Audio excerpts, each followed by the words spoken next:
Welcome back. Familiar foes set to clash this upcoming week. Trump and Biden going head-to-head in the CNN presidential debate this Thursday.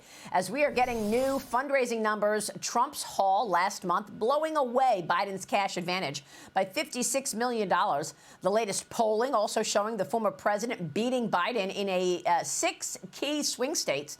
From a White House deputy chief of staff and Fox News contributor, Karl Rove writes in the Wall Street Journal, this debate is an unusually early make-or-break moment. If one candidate has a bad night, undecided voters could flock to his opponent, and it will be difficult to rehabilitate their campaign. Karl Rove joins me right now. Karl, great to see you. Thank you for being here. Give us more insights and tell us more about your observations ahead of this debate. Yeah, look, it is a make-or-break event, the earliest presidential debate ever. The next one is going to be 11 weeks after this one. So if somebody screws up badly, it's going to be difficult for them to recover easily. We've seen it in the past. President Obama had a bad first debate, recovered a few weeks later in the second debate. Same with George W. Bush in 2004, recovered a few weeks later. But 11 weeks is an awful lot of time. It's a great point. Now, Karl, the DNC chair is saying that Biden has the advantage over Trump if he sticks to this strategy. Watch this. I think is a make or break moment for Donald Trump, because this is what Joe Biden's going to do. He's going to focus on Donald Trump's record, his record as a failed businessman, his record now as a convicted felon. When he was in the White House, he led an insurrection. That is the failure of Donald Trump. I don't know how you feel about that. I mean, if I think about President Trump's record, I think actually it's pretty good. But there's a split with top Democrats who reportedly disagree with the strategy. Axios reports even some of Biden aides think focusing on Trump's character is a losing campaign. Karl, how do you see it?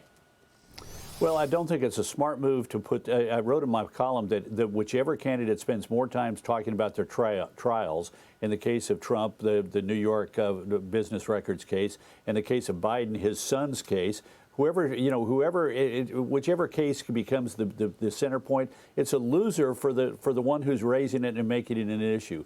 Let's be clear. Let's step back for a minute. What does Biden need to do? The most important thing for Biden to do is to have a sustained mental acuity demonstrated throughout the debate. He can't give us word salad. He can't give us gobbledygook. He can't freeze. He can't lose his train of thought. We got to look at him at the end of 90 minutes and say he's got what it takes to occupy that important, funny-shaped office in the southeast corner of the West Wing. He's got to make this a choice. It's a choice between me and that guy. And that does require him to go on offense against Trump. But I'm not certain that the conviction is the thing that does it for him. And finally, he needs to say to the American people, I get you and where you are. Because last year, Bidenomics was a complete and unmitigated marketing disaster. Because I took a marketing course. If you got a bad product, don't put your name on it. And his economic policies are not popular with the American people. On the other hand, Trump has got his challenges, too. He's got to come across as reasonable and not unhinged. Remember that first debate 4 years ago? Screaming, yelling, interrupting. It was not a good look. He needs to make it a referendum. That is to say, do you like what he did, what Biden did on inflation and cost of living and immigration? And finally, he's got to make it about the future, not the past. It's not got to be about rigged elections and I got mistreated in New York courtrooms. People want to understand, what are you going to do in your second term, and how does that affect me and my family? Well, I mean, look, let's face it. President Trump got convicted, and days later, he was able to raise an enormous amount of money. So the quote-unquote lawfare is something people believe in, and they do believe that Trump was treated unfairly. Yeah, absolutely.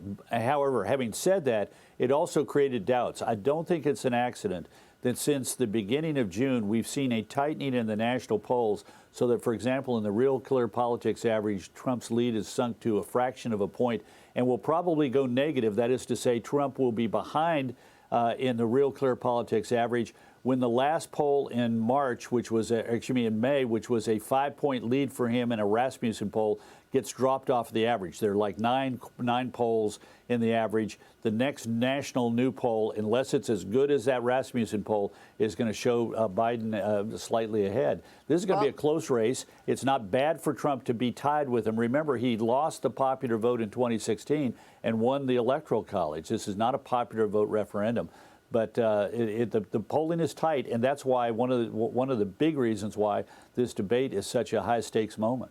Yeah, well, Trump has been saying it's got to be a landslide so big that you can't rig it. But, Karl, let me get your take on Kamala Harris, because is it a reach to say, given all of these gaffes that we've seen from Joe Biden, is it a reach to say if you're voting for Joe Biden, you're actually voting for Kamala Harris? Well, look, I run into this all the time. People say, you know, I liked what Trump did, but I don't like him personally. I prefer not to vote for him. But, oh, my God, Biden can't string two sentences together. And if something happened to him, she'd be an unmitigated disaster. As bad as Biden numbers are, her numbers are worse. So she's a drag on the Democratic ticket, but there's no way to replace her, and they won't. But it will be a factor in people's mind. It highlights how important Trump's choice is. People have got to be able to look at that person and say, if something happened to Trump, that person would be up to it, unlike if something happened to Biden, Harris isn't up to it. All right. We will leave it there. We'll be watching. Karl, great to see you. Thank you so much. Thanks for having me on.